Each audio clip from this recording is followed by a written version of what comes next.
नमस्कार, news wing में आपका स्वागत है। मैं हूं ज्ञान रंजन। आज हम चर्चा करेंगे हेमंत सोरेन पर 17 का खतरा। जी हां, जैसा कि आप सब जान रहे हैं कि आज ही हेमंत सोरेन को ईडी ने समन किया था और उन्हें उनके समक्ष हाजिर होना था और हेमंत सोरेन ईडी के समक्ष गए भी हैं। उनसे पूछताछ जारी है, लगातार चल रही है। पिछले 5 घंटे से हेमंत सोरेन से ईडी पूछताछ कर रही है। हेमंत सोरेन पर 1000 करोड़ से अधिक अवैध घोटाले मामले में, खनन घोटाले मामले में ईडी के द्वारा जांच की जा रही है। और हेमंत सोरेन ईडी कार्यालय जाने से पहले जिस तरह अपने तेवर में खुली चुनौती दी ईडी को भी कि आखिर वो इस तरह की बातें कैसे कर सकती है, जबकि जिस जिले की बात की जा रही है अवैध खनन के रूप में 1000 करोड़ घोटाले की, वो उस जिला में इतना का उठाव होता है नहीं है, इतना का खनन होता ही नहीं है।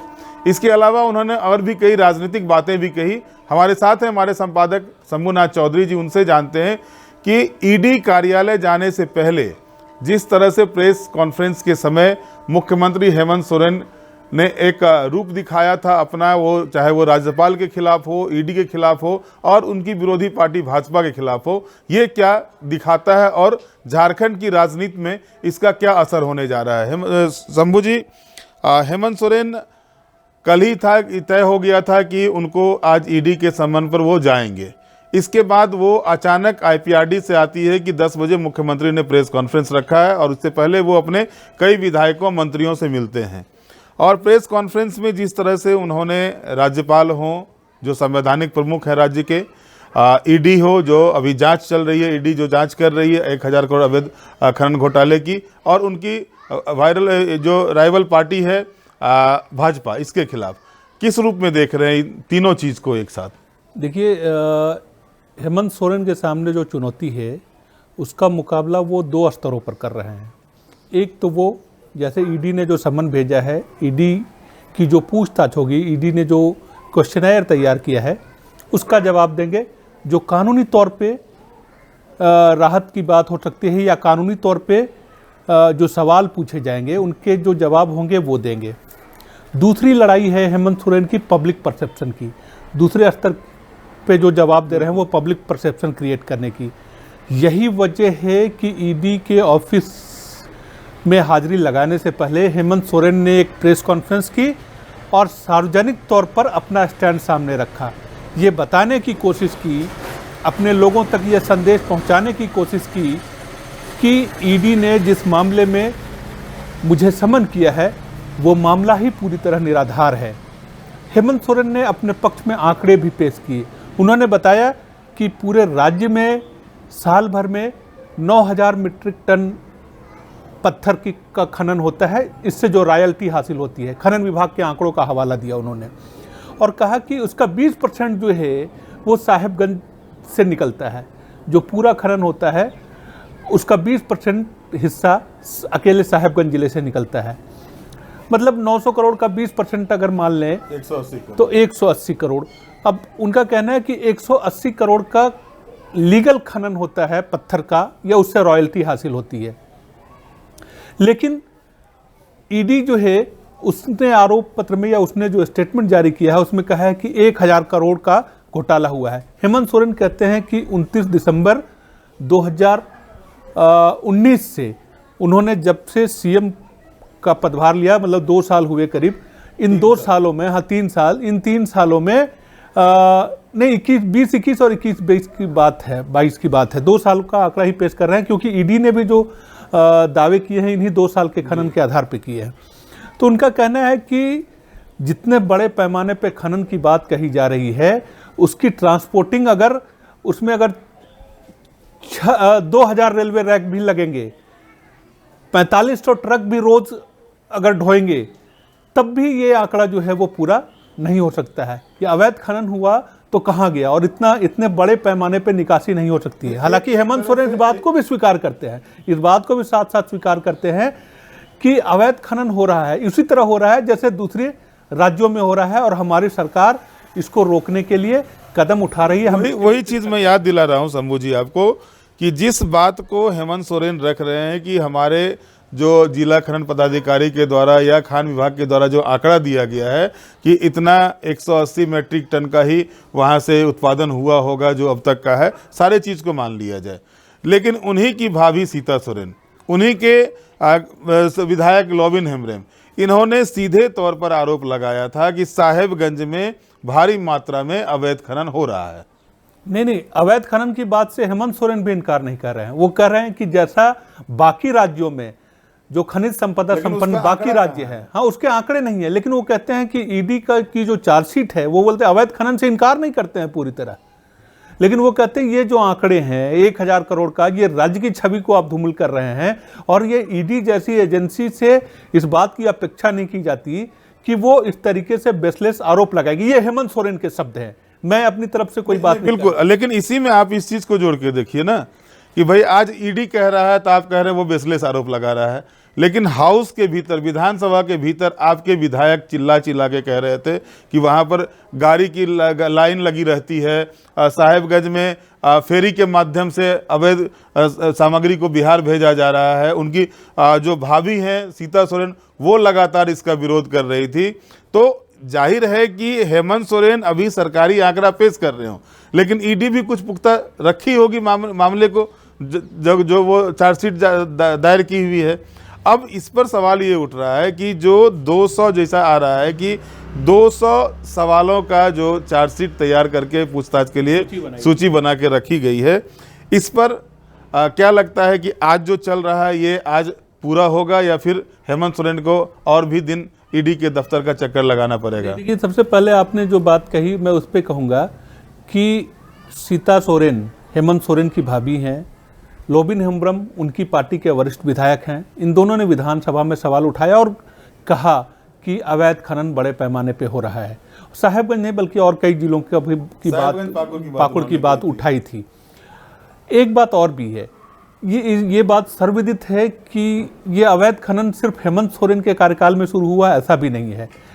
इस संदर्भ में सरयू राय जो पॉइंट उठा रहे हैं, जमशेदपुर से रघुवर दास को पराजित करने वाले सरयू राय जो उनके मंत्रिमंडल में मंत्री भी थे, वो जो सवाल उठा रहे हैं उन पे भी गौर करना जरूरी है। वो कहते हैं कि ईडी के दस्तावेज में भी ये बात आई है कि जो अवैध खनन हुआ और अवैध खनन के जरिए जो मनी लॉन्ड्रिंग हुई, उसका एक बहुत बड़ा चंक जो है, अधिकांश हिस्सा जो है वो रघुवर दास के कार्यकाल का था।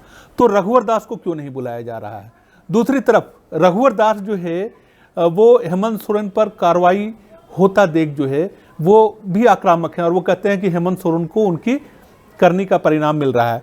जाहिर सी बात है कि अगर ईडी निष्पक्ष कार्रवाई दिखाना चाहती है और कब से कब तक का मामला वो जांच करना चाहती है, और जब जांच की बात उठेगी तो बात तो पिछले पन्ने भी खंगाले जाएंगे, पिछले पन्ने भी खंगाले जाएंगे। साफ तौर पर आप देखिए कि पूजा सिंघल खान सचिव रघुवर के टाइम में भी थी, पूजा सिंघल खान सचिव हेमंत के टाइम में भी थी। सबसे पहले गिरेबान ईडी का हाथ गया पूजा सिंघल के गिरेबान पर।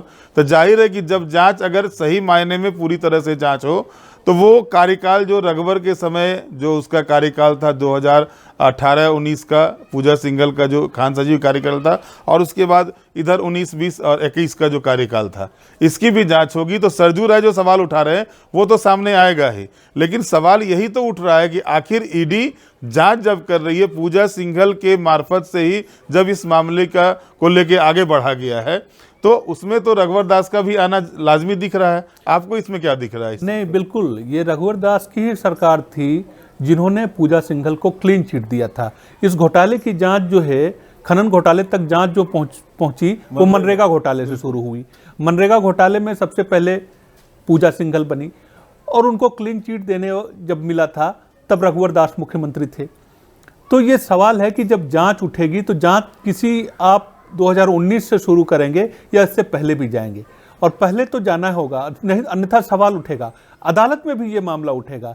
अदालत में जब ईडी चार्जशीट फाइल करेगी, अगर हेमंत सोरेन के खिलाफ कोई मामला बनता है तो कानूनी तौर पे हेमंत सोरेन के अधिवक्ता भी ये सवाल उठाएंगे कि ये जांच जो है 2019 का कट ऑफ डेट जो है उसके पहले क्यों नहीं, क्योंकि ये जांच उस चार्जशीट में पूजा सिंघल का भी नाम है।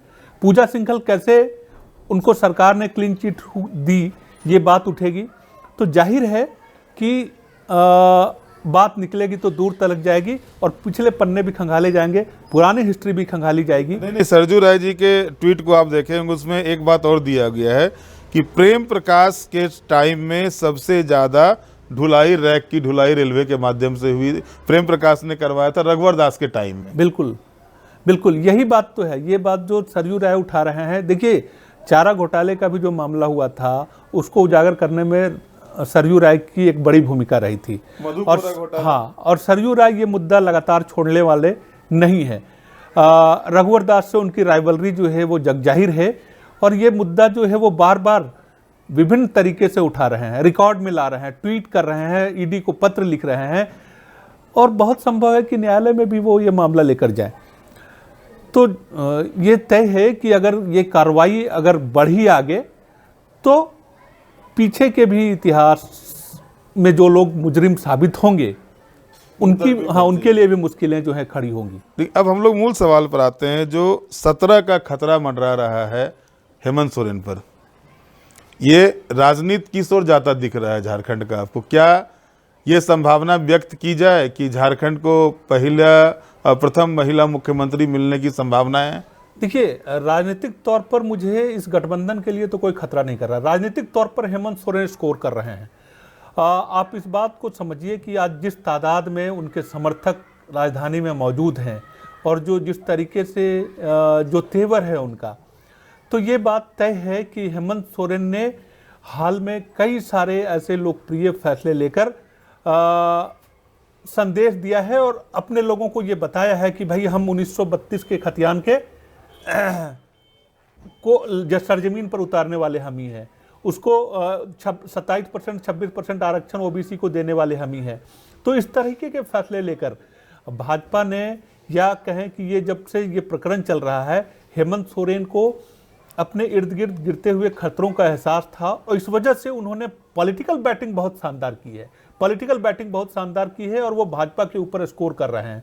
अब रही कि ईडी की कार्रवाई अगर आगे बढ़ती है, इस बात की भी आशंका जाहिर की जा रही है कि अगर हेमंत सोरेन पंकज मिश्र के साथ, जो खनन घोटाले के किंगबिन माने जा रहे हैं, हेमंत सोरेन प्रेम प्रकाश के साथ अपने संबंधों के बारे में, हेमंत सोरेन पूजा सिंघल से के बारे में संबंधों के बारे में, अमित अग्रवाल से अपने संबंधों के बारे में अगर संतोषजनक जवाब नहीं दे पाए और ईडी की पूछताछ में अगर फंसते हैं और आगे कोई कार्रवाई होती है, तो ये बात भी तय है कि यूपीए ने उसके लिए प्लान बनाया है। यूपीए का लक्ष्य ये है कि किसी भी हाल में सत्ता जो है वो 5 साल के लिए हम लोगों को मिली है और इस बात को बार बार दोहरा रहे हैं कि 5 साल हम रहेंगे।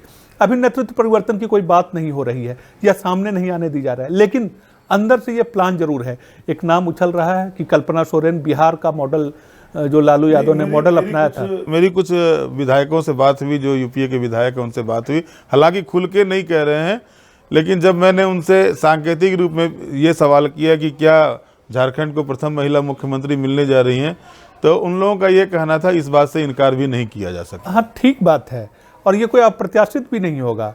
और रही बात कल्पना सोरेन की, कल्पना सोरेन राजनीतिक तौर पे भले सक्रिय नहीं है, लेकिन मुख्यमंत्री के साथ वो विभिन्न मंचों पे दिखती हैं, पढ़ी लिखी महिला हैं, सौम्य महिला हैं, जो आमतौर पे उनकी छवि बनती है। और दूसरी बात ये है कि हेमंत सोरेन जिस पे 100% भरोसा कर सकते हैं, 102% भरोसा कर सकते हैं, वो कल्पना सोरेन ही है। ये बात लालू यादव ने एक राह दिखाई थी और ये इस जगह मैं आपको रोकूंगा। ये जानकारी ये मिली कि हेमंत सोरेन जोबा मांझी का नाम आगे कर रहे थे, लेकिन जोबा मांझी ने ही कल्पना सोरेन का नाम आगे किया है, जो झारखंड मुक्ति मोर्चा की मीटिंग हो रही थी उस दरमियान, जी, है ना? नहीं, तो ये बात भी देखिए, पॉलिटिक्स में जैसी चीज़ें होती हुई दिखती हैं हमेशा वैसे ही नहीं होती। जो नज़रों के सामने दिखती है, तो नाम को प्रोजेक्ट करने के हेमंत सोरेन सीधे तौर पे उसका ना, हाँ, ये प्रोजेक्ट करने का एक तरीका हो सकता है। हेमंत सोरेन सीधे सीधे कल्पना सोरेन का नाम न लें, लेकिन अगर हेमंत सोरेन ये चाहते हैं, अगर ये चाहेंगे कि कल्पना सोरेन ही उनकी गैर मौजूदगी में या कोई विषम परिस्थिति आने में सत्ता संभाल लें, तो इसमें कोई मुश्किल भी नहीं है, क्योंकि आज की तारीख में पार्टी में उनकी भरपूर पकड़ है, पार्टी में भरपूर पकड़ है और शायद ही कोई विधायक, कम से कम उनकी पार्टी का कोई विधायक इस फैसले के खिलाफ जाने के। और जहां तक मेरी जानकारी है कि कल जो यूपीए की बैठक हुई थी उसमें तमाम विधायकों ने हस्ताक्षर करके हेमंत सोरेन को यह अधिकार दिया है कि किसी भी आपात स्थिति में निर्णय लेने का अधिकार जो है वो आपको है। तो जाहिर है कि विधायक इस बात के लिए सहमत है और वो हर चीज के लिए मानसिक तौर पर तैयार है कि किसी भी तरीके की स्थिति उत्पन्न होगी, हेमंत सोरेन का जो निर्णय होगा हम उसके साथ खड़े होंगे। जाहिर है जो खलबली मची हुई है झारखंड की सियासत में और खास करके सत्ता पक्ष में जो खलबली मची हुई है उसको देखकर यही लगता है कि भविष्य में यदि किसी तरह की कार्रवाई ईडी के द्वारा मुख्यमंत्री हेमंत सोरेन के ऊपर होता है, ये अभी भविष्य के गर्त में हालांकि, लेकिन ये संभावनाएं भी व्यक्त की जा रही हैं। इस तरह की संभावनाएं लगातार सामने आ रही हैं और ये संभावनाएं, ये शंकाएं यूपीए महागठबंधन के बीच में भी है। ऐसे में जो एक इन लोगों ने जो प्री प्लान तैयार किया है, जो प्लान किया है, उसके हिसाब से हो सकता है ये कोई बड़ी बात ना हो कि झारखंड में एक महिला को कमान दी जाए और वो महिला कोई और नहीं, मुख्यमंत्री हेमंत सोरेन की पत्नी कल्पना सोरेन हो। अब देखने वाली बात ये होगी कि क्या ईडी की कार्रवाई कितने दिनों तक चलती है, ईडी कब तक हेमंत सोरेन से पूछताछ करता है। इन सारे बिंदुओं पर हमेशा न्यूज़ विंग का ध्यान रहा और आगे भी रहेगा और हम आपको पल पल की खबर लगातार जो झारखंड की राजनीतिक स्थिति बनी हुई है उस पर देते रहेंगे। आप जुड़े रहिए न्यूज़ विंग के साथ। बहुत बहुत धन्यवाद। टफकॉन XT600 HCR TMT रिबा, अब इंडिया बनेगा एक्स्ट्रा टफ।